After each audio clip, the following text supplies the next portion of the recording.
Good morning mga kapadyak, welcome back to my channel. At ngayon ay pupunta tayo sa may boundary ng Bamban, Tarlac at Mabalacat, Pampanga. At pagkayari nito ay pupunta rin tayo sa may Goshen Resorts and Hotel. Kung mapapansin nyo mga kapadyak ay tayo nasa malapit na sa Tarlac. At ngayon lang tayo nakapag-video dahil kanina madilim pa mula sa aming pinanggalingan. Usually ang labas namin ay mga 3:30 na madaling araw. At ngayon ang oras na to ay nasa alas 5 na yata ng umaga or 5:30. Ayan, huminto tayo saglit dahil stoplight pero mag-go na rin to. Okay, samahan nyo kami sa aming pagpadyak hanggang doon sa makarating tayo sa may Bamban Bridge sa Tarlac. Okay, malinis ang daan. Maaga pa kasi. Mahaya payabak sa lahat ng mga taga-Tarlac, mga kapadyak. Ayan, yung kasama ko at lumilingalinga ay naghahanap ng makakainan. Gutom na rin kami. Hindi pa kasi kami nag-aalmusal. At nakatuloy nga kami sa Kapas Tarlac, hindi pa kumakain. Napakaganda ang kanilang daan dito sa may Kapas Tarlac. Kung mapapansin nyo, kami nasa gilid lang. Pero napakaluwag ang kanilang isang lane, shoulder na yan mga kapadyak. Kaya hindi tayo nakakaabala sa mga motorista na nasa gawing kaliwa. At paalala lang sa mga kapadyak natin, ride safe at tayo ay gagamit ng shoulder hanggat maaari. Sa wakas, narating na rin natin ng napakagandang tulay dito sa may Bamban Bridge. Ito ay humahati sa lalawigan ng Tarlac at ang Pampanga. Yan, kaya dito sa gawing dito, banda rito, ay Mabalacat, Pampanga na ito. Hindi rin tayo nagtagal mga kapadyak, kumuha lang tayo mga litrato dahil pupunta pa tayo doon sa isang destinasyon natin sa may Goshen Resorts and Hotel, dito rin sa may Bamban, Tarlac. At mula Maynila, mula sa gawing ito, kakaliwa tayo. At kung galing naman kayo sa Pangasinan, ay kakaanan tayo sa may Cantoron, may kainan doon. At sinamantalin na rin natin na magpa-vulcanize dahil napla tayo kanina. At pagkayari natin kumain, ay tutuloy na. At sa ating pupuntahan mga kapadyak ay may babayaran tayong 150 pesos kung sightseeing lang. At kung ikay yata'y maliligo, nasa 250 pesos. Ito ang kanyang entrance para tayo nasa ibang bansa, parang nasa Europe dito sa Pilipinas. Ayan po mga kapadyak, napakaganda, napakaluwag ang kanilang area. Nasa 4 na hektarya ang kanilang lupain. At kung mapapansin nyo habang tayo umaakyat dito, medyo may kalayo ng konti, nasa 200 meters siguro bago tayo makarating sa kanilang mga pinagmamalaking mga istruktura. Mapuno at luntian ang paligid. Kahit pagod na kami na pumadyak na ng 106 km from Umingan, Pangasinan hanggang dito sa may Tarlac. Pero pagdating mo rito parang mawawala ang iyong pagod sa ganda ng iyong mga makikita at ang tanawin. Well, ito na nga mga kapadyak. Yan ang bubungad sa iyo. Ayan, pero tutuloy tayo sa may likod kung saan nandun ang parking ng mga bike, ang kanilang CR.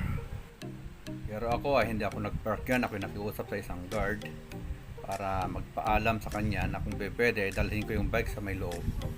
At yun nga, pumayag naman mga kapadyak. Kaya salamat sa iyo mamang guard.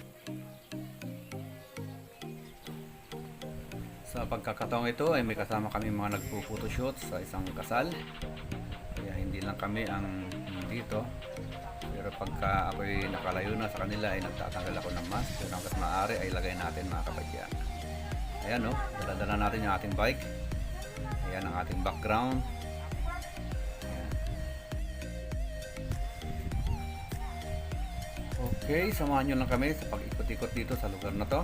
Ganda ang kanyang mga struktura, ang pagkakapulido ng kanilang mga taga-ukit, napakaganda.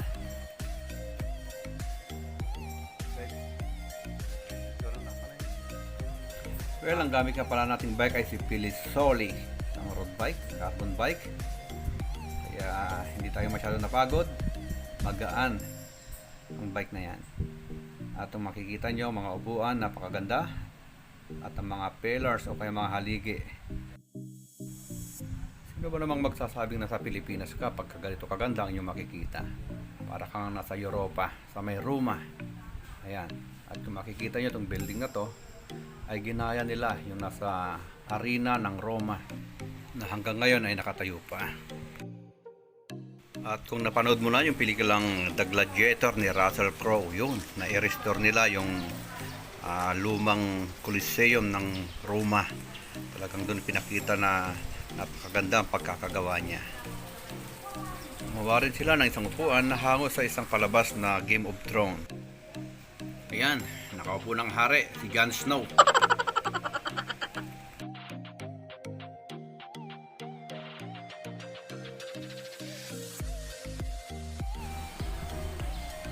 Naman sa aking likuran ay parang lumang sundalo ng mga Romano noong unang siglo. Ayan, hinawakan ko yung kanyang sibat, pero ayaw ibigay mga kapadyak. Talagang mahigpit ang pagkakahawak niya doon. So tuloy lang tayo sa pamamasyal, explore lang tayo, labas tayo ng konti at makikita natin dyan yung mga upuan, mga halaman, ang gaganda oh. Ayan, lalo na yung daan na yan pababa. Makikita natin medieval ang kanilang mga tema. Ayan, ang ating bike. Sumama rin sa atin. Okay, mapupunta rin tayo dito sa kanilang may gazebo. At sa gawin ng konti ron, andyan yung kanilang napakagandang fountain. At maganda rin yung kanilang mga haligi na binabagsakan ng tubig. Ayan, kunin natin lahat ng kanilang view. Makikita ninyo, napakaganda mga halaman. Kung pwede lang sana, mag-uwi tayo. Pero hindi pwede mga kapadyak. Hanggang tingin na lang. Ayan, binila lang tayo sa mga nagtitinda ng halaman dyan sa daan. Okay, may mga table sila dyan. Parang gusto ko lumakad dito. Samahan nyo nga ako mga kapadyak.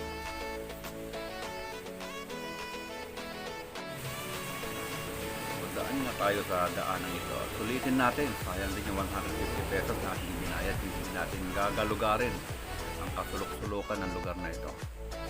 Ayan, bumalik tayo. So, marami rin mga namamasyal dito.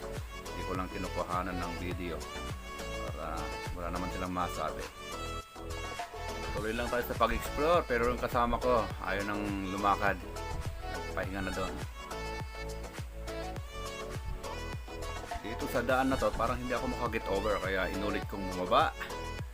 Yan, hanggang sa makarating tayo doon sa baba at makikita rin natin ang kagandahan ng view mula doon sa baba ng hagdan na yan. Mula rito ay bababa tayo at titignan natin ang kagandahan ng Coliseum at itong mga pagkakaukit ng kanilang mga pinakaposte sa gilid ng maliit na tulay pababa sa may hagdan. So, napakaganda ang kanilang mga halaman. Parang gusto kong gayahin. Ayan ang kabuuan ng Coliseum sa baba. Kaya dito sa may bandang labas. At may isa pang struktura dito. Napakaganda rin ang pagkakayari. Detalyadong ang kanyang ukit. Parang may giba. Ruins ang kanyang tema. Doon sa banda ron may bahay yata ni Harry Potter.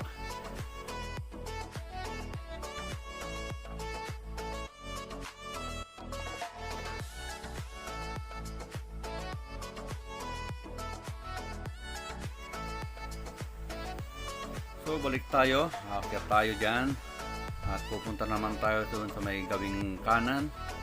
May nakita akong magandang duyan doon. Subukan din natin umupo. Sa lahat yan, susubukan natin para wala tayong pagsisihan na hindi natin nagawa o napasyalan. Kaya iikutin natin lahat-lahat ang mga ito.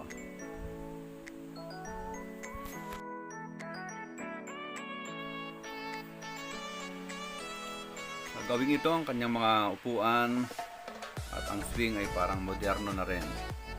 So, iba yung tema dito sa banda rito. Ayan ang kanilang mga po ang kanyang swing na kahoy. Magandang pagkakayari. May idea na ako kung paano gagawin. Dito rin sa kabila ay may isang upuan akong nakita. Yan, hanging chair. Ang ganda rin pagkakayari niya.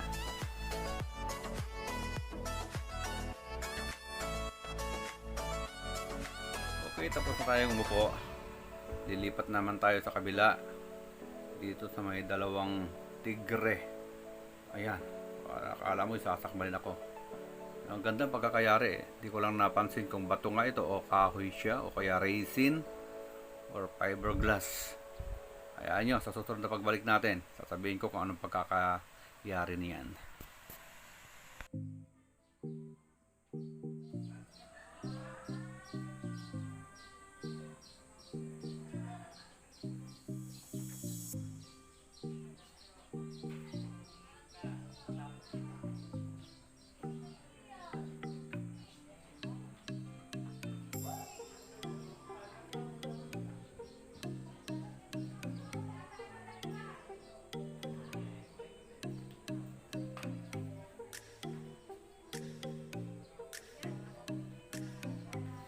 At ito namang building na to, isang napakagandang pagkakayari ng modern na hinaluan ng old style na bahay o kaya building.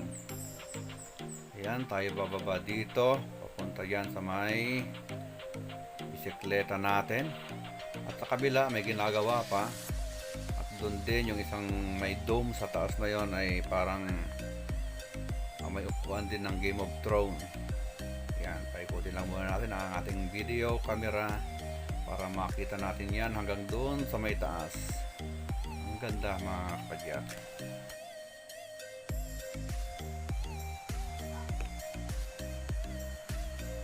Napakaganda, wala akong masabi mga kapadyak. Ito ang kanyang kabuuan pag nandito tayo sa anggulo dito. Yan din ang kanyang mga lamesa at mga upuan. Tapos paikutin natin ulit dito. Yan, may dalawang puso. Okay. At ito yung sinasabi ko kaninang naghalong modern at saka lumang bahay. Ang kanyang bintana, glass siya, pero kung mapapansin niyo, yung sa gilid ay gawa sa kapis. Yan, paikutin natin ulit dito. At yung dome na sinasabi ko kanina, ayun, hindi pa yata tapos. Maganda siguro yan pag talagang natapos na. Yan, zoom in natin ng konti. Ayun. Tapos kuha tayo ng remembrance, picture tayo kay Billy Jolie.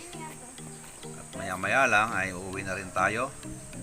Medyo malayo-layo pa rin kasi ang ating uuwian. Diba, sulit naman. Medyo matagal tayo rito. Marami tayong picture, hindi lang video. Napakarami nating remembrance sa lugar na ito. Siguro, uulitin natin ang pagpasok dito pag talagang kompleto na, fully completed na ang kanilang mga ginagawa. Ito yung pinaka main entrance niya. At itong building na nakikita natin na hindi pa tapos. Ganito, hindi pa naman yari. Maganda siguro yan pagka tayo bumalik na, tapos na. I-check lang natin ng konti. Kita ninyo hanggang dyan papunta sa taas. At dito rin sa gawing baba ay ino-offer rin silang swimming pool. Pag ikay mamamasyal lang, 150 pesos ang babayaran. At kung ikay maliligo, kaya pala may swimming pool dyan, magbabayad ka ng entrance fee na 250 pesos. Malamang at malamang, may babayaran pa pag ito'y maliligo na. Eto na, balik na tayo sa taas.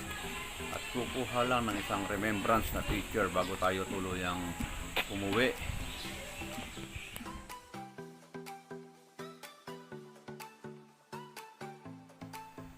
Kuha lang tayo ng remembrance at tayo uuwi na, tutuloy na tayo.